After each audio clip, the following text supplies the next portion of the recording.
Hello everyone Odisha civil service prelims 2024 exam जहाँकि आमर होबाकू जाउछि केबे ना 2025 सेप्टेम्बर लास्ट वीक किंबा अक्टोबर फास्ट वीक रे। तो एबे आम हाथ में मात्र 60 दिन बा 2 मास रहिला समय। तो ये 2 मास रे आमे किभଳି भाबरे आमर प्रिपरेशन को जारी रखिबा से बाबद रे आमे डिस्कशन करिबा। माने फास्ट आमे देखिबा जे टॉपिक वाइज को टॉपिक रु किंबा को सब्जेक्ट रु केतोटी पीआईक्यू आसीछि केतोटी क्वेश्चन आसीछि सेही अनुसार आमे डिवाइड करिबा जे मेजर टॉपिक कोन रहउछि माइनर टॉपिक कोन रहउछि तापर आमे टाइम टेबल एवं स्ट्रेटजी डिस्कशन करिबा एवं लास्ट रे बुक रो सोर्स देखिबा जे कोठी आपनको पढिबा को हबो Odisha civil service preliminary exam पाई। ओके तो चलतो स्टार्ट करिबा हमरो आजिरो क्लास। तो फास्ट देखंतु topic wise number of question कोन रहउछि जीएस 1 रे। ओके जीएस 2 जोडा कि सी सार्ट पार्ट सेटा तो समस्ते भलो करिवे बाकी हमरो सिलेक्शन कोउथरे हुए ना जे माने जीएस 1 रे भलो मार्क रखंती तो सेति पई हमें जीएस 1 को फोकस करिबा। तो जदि हमें देखिबा प्रीवियस ईयर क्वेश्चन बा पीवाईक्यू को जदि आपण माने चेक करिवे 5 वर्षर ताहले आपण माने देखिबे पॉलिटी एंड गवर्नेंस रो सबटु अधिका क्वेश्चन आसुची केतोटी ना पाखापाखि 20 रु 25 टी क्वेश्चन आसुची पॉलिटी गवर्नेंस रो। तापरे जियोग्राफी बा भूगोल रु केतोटी क्वेश्चन आसुची 15 रु 20 T question. Okay environment part रु केतोटी क्वेश्चन आसुची सेही 15 रु 20 टी क्वेश्चन। तापरे मॉडर्न हिस्ट्री रु केतोटी क्वेश्चन आसुची आगुरु भलो वेटेज थिला मॉडर्न हिस्ट्री रो बाकी एबे टिके कमी जाईछि एबे 5 रु 10 टी क्वेश्चन आसुची। तापरे इकोनॉमी रो भी आगुरु वेटेज थिला बाकी एबे कमी जाईछि सेथिरे भी 5 रु 10 मध्ये रे क्वेश्चन आसुची। ओके तापरे ancient history medieval history art and culture ए सब मिसिकी पाखापाखि 10 टी पाखापाखि क्वेश्चन आसी जाउची। ओके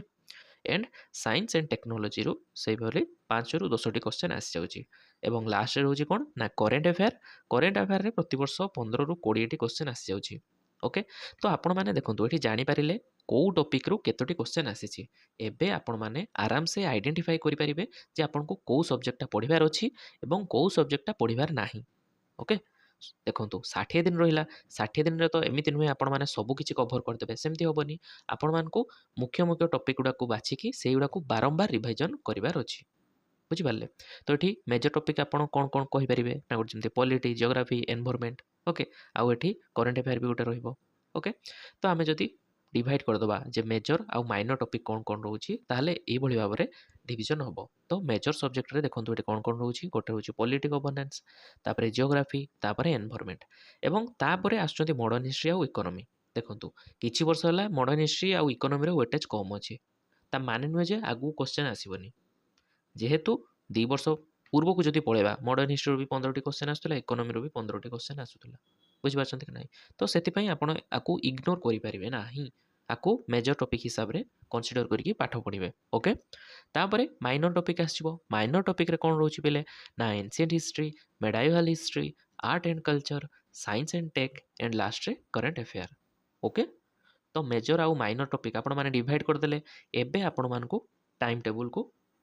देखेबा बा किभଳି भाबरे आपण प्लानिंग रखिबे पढिबार स्ट्रेटजी कोन रहइबो। तो देखंतु आमे माने तीनोटी फेज रे सिलेबस कंप्लीट करिबा। ओके तो फर्स्ट फेज रे कोन होबो फेज 1 जे कॉम्प्रिहेंसिव स्टडी रे आपण कोन करिबे ना प्रतिटी सब्जेक्ट को 7 दिन समय देबे किभଳି भाबरे कहि दोछि। देखंतु एटी 1 अगस्त रु 4 सेप्टेम्बर पाखापाखि 35 दिन आपण को पढिबार अछि 5टी सब्जेक्ट आउ से 5टी को मु किभଳି विभक्त करछि एटी देखंतु। तो जदि आपण गोटे दिन रे 9 घंटा पढुचंती 9 आवर जदि पढुचंती ताहले से 9 घंटा रे आपण 4 घंटा दियंतु मेजर सब्जेक्ट को 2 घंटा दियंतु माइनर सब्जेक्ट को। ओके आ बाकी रहिला केते 3 घंटा। तो से 3 घंटा रे आपण कोन करिवे ना प्रतिदिन घंटे सी सार्ट पढिबे घंटे मॉक टेस्ट देबे आउ घंटे करंट अफेयर पढिबे। देखंतु एडा डेली पढिबार अछि जदि डेली न पढिबे ताहले मने रहिबो नाही। ओके करंट अफेयर जदि डेली न पढुचंती ताने लास्ट बेल को मने रहिबोनी भूल करिके आसीबे। तो सेही भली भाबरे मॉक भी आपण मानको दबाको हबो। ओके तो मॉक टेस्ट पई जे माने इच्छुक अछंती तो आमे हम चैनल रे फ्री रे लाइव आसीबा सिटी मॉक क्वेश्चन का सब डिस्कशन करिबा आपण माने सेटा को भी जॉइन करि परिबे। ओके आउ करंट अफेयर भी पढिबे। तापरे एठी आसी गला एबे टिके मेजर आउ माइनर कथा को पळि आसंतु। तो जो 6 घंटा दिया जाईची प्रतिदिन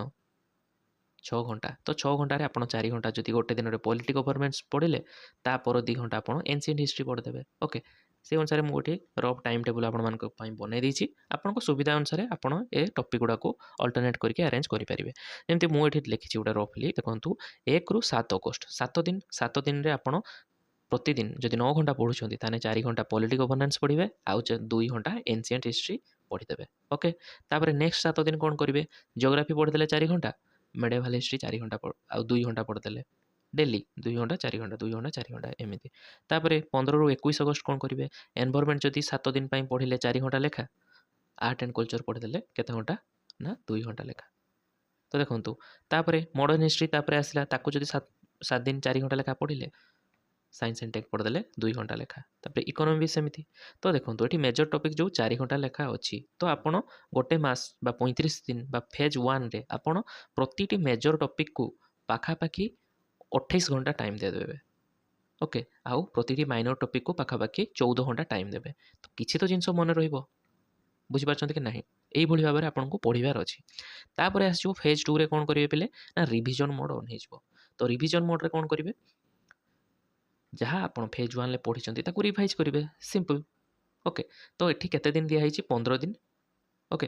तो ये भी देखो 5टा जिनस अच्छी तो 15 दिन ताने प्रतिटी जिनस को आप 3 दिन पढ़े ओके जमती फास्ट 3 डे कौन करेंगे जदि 5 रु आप 6 7 7 सेप्टेम्बर 5 6 7 सेप्टेम्बर आप खाली पॉलिटिकल गवर्नेंस पढ़े आउ एनशिएंट हिस्ट्री पढ़े आउ एटा तो डेली जमती रहा कथा रहा किसी कंप्रोमाइज ना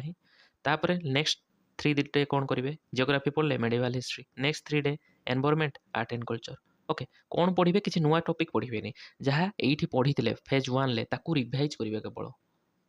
बुझीपार कि नहीं रिवाइज कले एमती 15 दिन पड़ेगा आमर 19 सेप्टेम्बर पहुँचीगला तापर लास्ट 11 दिन कारण आम 30 सेप्टेम्बर को लास्ट धरिबा एग्जाम अक्टोबर फास्ट वीक मे भी हो पारे ସେଇଟା को धरिकी चलवा तो से आम 30 सेप्टेम्बर को लास्ट डे धरीचे तो 11 दिन रोचे तो ये 11 दिन रे पिले आपण मैंने कौन करेंगे ना प्रतिटी टॉपिक को गोटे दिन देकी पढ़े बुझीपार कि नहीं तो ये मुझे सिंप्लीफाई कर दूसरी आपण देखो ये जे एठी देखो जी टॉपिक अच्छी जमी पॉलिटिकल गवर्नेंस गोटे आर्ट एंड कल्चर गोटे ओके सब गुड़ा को आप कनसीडर करेंगे गोटे गोटे दिन लेखा देवे बुझीपार कि नहीं तो ये जदि आम लिखा ताले ये देखो पॉलिटिकल गवर्नेंस गोटे दिन पढ़ले तापर जियोग्राफी आउ गोटे दिन एनवायरनमेंट तापर हिस्ट्री तापर इकोनॉमी 5 दिन पढ़ेगा तापर एंशिएंट हिस्ट्री गोटे दिन पढ़े मेडिवल गोटे दिन ओके किंबा एंशिएंट मेडिवल जेहेतु अल्प अल्प अच्छे आर्ट एंड कल्चर आप 6 7 दी दिन ले एति को कवर करदेवाई चेष्टा करेंगे ओके तापर साइंस एंड टेक अधिका अच्छी ताकू गोटे दिन पूरा पढ़े करेन्ट अफेयर भी अधिका अच्छी ताकू गोटे दिन पूरा पढ़े बुझीपार कि नहीं तापर सी सैट अच्छी सी सैट अच्छी कि नहीं ताकू भी गोटे दिन पढ़ा हम आपन को 10 दिन देदेले बुझिपारे एबे कौन करेंगे पिले ना एबे रहा गोटे दिन आ गोटे दिन जी सब टॉपिक अच्छी से गुड़ा मेजर मेजर माने जिनस गुड़ा को सब माने जी सब एरिया अच्छी रिवाइज करदे से गोटे दिन तापर नेक्स्ट एग्जाम देबो पड़े बुझीपार कि नहीं यही भाव में आपणकर स्ट्राटेजीटा रहा यही भाव में जब आपण मैंने पढ़े ताहले बहुत जिनस आप मन रखिदेवे आराम से आपन को यही टाइम टेबल को मेंटेन करके पढ़ार अच्छे आपड़ ये टॉपिक गुड़ा अल्टरनेट करेंगे आपरे मो मॉडर्न हिस्ट्री सहित एंशिएंट मेडिवल पढ़े पढ़ंतु जियोग्राफी सहित साइंस एंड टेक पढ़े पढ़ंतु किसी ना जोटा आपंकर इच्छा बाकी यही भाव में जो मेजर आ माइनर टॉपिक आप रिवाइड कर पढ़ुंट ताले आपंकर गोटे आइडिया आसो जे आप कौटा पढ़े कौटा पढ़े फास्ट तो आप पीआईक्यू चेक कले ये जमी आम पीआईक्यू अनुसार डिवाइड करदे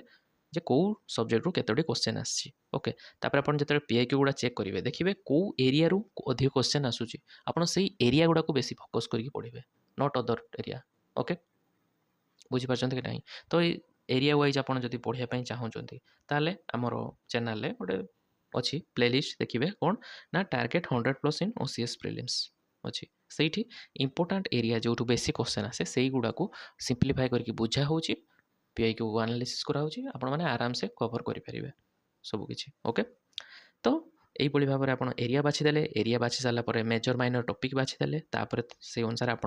टाइम टेबल करके आपणकर लास्ट 60 डे को आप जुडिशियसली यूज करेंगे देन आप आराम से प्री क्लियर करेंगे बुझिपारे तापर रहा बुक्स कथा तो बुक्स आमर गोटे ऑलरेडी अच्छी complete book list for Odisha civil service prelims तार डिस्क्रिप्शन आम लिंक देदेबा आपण मैंने सेटाକୁ ଦେଖିଦେବେ ତ ସେଠି କେଉଁ ବହି କେଉଁ ସୋର୍ସ ପଢ଼ାଯିବ ପ୍ରିଲିମିନାରୀ ଏକ୍ଜାମ ପାଇଁ ସେ ସବୁ କିଛି ମେନସନ୍ ଅଛି। CSAT ପାଇଁ ବି କ'ଣ ପଢ଼ିବେ ମେନସନ୍ ଅଛି। ଓକେ ଟେନସନ୍ ନେବେନି। ଆଉ ଗୋଟେ ପ୍ଲେ ଲିଷ୍ଟ ରହିଲା କ'ଣ ନା target 100+ in OCS prelims. Okay ତ ଏଇ ଦୁଇଟା ପ୍ଲେ ଲିଷ୍ଟ ମୁଁ ଆଶା କରୁଛି ଆପଣମାନଙ୍କ ପାଇଁ କ'ଣ ଫଳପ୍ରଦ ହେବ ଏକ୍ଜାମକୁ ଆଉ ଟିକେ ଅଧିକା ସିମ୍ପ୍ଲିଫାଏ କରିବା ପାଇଁ। ତ ଆପଣମାନେ ଏଇ ଆଜିର କ୍ଲାସ୍ରେ କ'ଣ କ'ଣ ଜାଣିଲେ ନା ଟପିକ୍ ୱାଇଜ୍ ନମ୍ବର କ୍ୱେଶ୍ଚନ୍ କେତିକି ରହୁଛି, ତା ସହିତ ମେଜର ମାଇନର ସବଜେକ୍ଟ ଜାଣିଲେ, ଟାଇମ୍ ଟେବୁଲ୍ ଷ୍ଟ୍ରାଟେଜି ବି ଜାଣିଲେ, ବୁକ୍ ସୋର୍ସ କ'ଣ ଅଛି ସେଇଟା ଦେଖିଦେବେ। ଏବଂ ଆଜିର କ୍ଲାସ୍ଟି ଯଦି ଆପଣମାନଙ୍କୁ ଭଲ ଲାଗୁଛି ତାହେଲେ ଆପଣମାନେ ନିଜର ଫ୍ରେଣ୍ଡସ୍ମାନଙ୍କ ସହିତ ସେୟାର କରନ୍ତୁ, ଯେଉଁମାନେ ଜାଣିପାରୁନାହାନ୍ତି ଯେ କିଭଳି ଭାବରେ Odisha civil service preliminary exam ଆମେ କ୍ଲିଅର୍ କରିବା, କିଭଳି ଭାବରେ ଆମର ପ୍ରିପାରେସନ୍କୁ ଆମେ ରଖିବା, ଷ୍ଟ୍ରାଟେଜି କ'ଣ, ରିଭିଜନର ଷ୍ଟ୍ରାଟେଜି କ'ଣ ରହିବା ଦରକାର, କେଉଁ ଇମ୍ପୋର୍ଟାଣ୍ଟ ଏରିଆ କ'ଣ କେମିତି ଡିସ୍କସ୍ କରିବା ବା ଡିସାଇଡ଼୍ କରିବା, ଆଇଡେଣ୍ଟିଫାଏ କେମିତି କରିବା, ସେସବୁ ଯେଉଁମାନେ ଡାଉଟ୍ ଅଛନ୍ତି ଆପଣଙ୍କ ସାଙ୍ଗମାନେ ସେମାନଙ୍କ ସହିତ ଏଇ କ୍ଲାସ୍ଟିକୁ ସେୟାର କରନ୍ତୁ। ଓକେ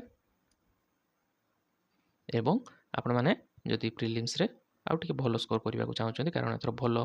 ମାନେ ସ୍କୋର ତ ନିହାତି ଦରକାର, ଯେହେତୁ ଆମର ସିଟ୍ କମ୍ ଅଛି, 200ଟି ସିଟ୍ ଜମା ଅଛି, ତ ନିହାତି 100+ ନ ରଖିଲେ ସିଲେକ୍ସନ୍ ହେବନି ପ୍ରିଲିମ୍ସରେ। ତ ସେଥିପାଇଁ ଏଇ ପ୍ଲେ ଲିଷ୍ଟଟାକୁ ଯାଇକି ଦେଖିବେ, ଇମ୍ପୋର୍ଟାଣ୍ଟ ଟପିକ୍ ଗୁଡ଼ାକ ଅପଡ଼େଟ୍ ହେବ, ତା ସହିତ ଏଠି କରେଣ୍ଟ ଆଫେୟାର ବି ଅପଡ଼େଟ୍ ହେବ ପ୍ରତି ମନ୍ଥ ୱାଇଜ୍। ଯାହା ବି ଇମ୍ପୋର୍ଟାଣ୍ଟ କରେଣ୍ଟ ଆଫେୟାର ରଖିବ OPSC ପ୍ରିଲିମ୍ସ ପାଇଁ ସେ ସବୁକୁ ଏଠି କଭର କରାଯିବ। ଇଏ ଥିଲା ଆଜିର କ୍ଲାସ୍ଟି ଭଲ ଲାଗିଲେ ଫ୍ରେଣ୍ଡସ୍ମାନଙ୍କ ସହିତ ନିହାତି ସେୟାର କରିଦେବେ।